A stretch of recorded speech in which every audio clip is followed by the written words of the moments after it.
एकीकडे शेतकऱ्यांच्या एका गटानं मुख्यमंत्र्यांच्या आश्वासनानंतर आपला संप मागे घेतल्याचं घोषित केलंय, तर दुसरीकडे राज्यातल्या वेगवेगळ्या भागात अजूनही शेतकऱ्यांचा दुसरा गट आक्रमक झालेला पाहायला मिळतोय।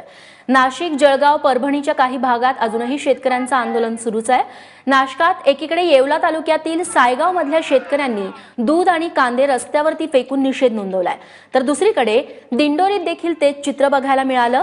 दिंडोरी शहरात महिला शेतकऱ्यांनी देखील सकाळी मोर्चा काढला आणि नाशिक कळवण रस्त्यावरती रास्ता रोको करत शासनाचा निषेध नोंदवलेला आहे।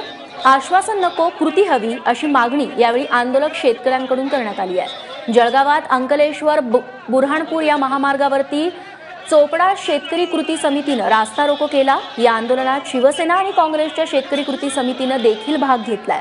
दुसरीकडे परभणीच्या गंगाखेड रोडवरती ब्राह्मणगाव इथं शेतकऱ्यांचं आंदोलन अजूनही सुरूच आहे। इथे शहरात जाणाऱ्या भाज्यांचे ट्रक आणि गाड्या अडवण्यात आल्या।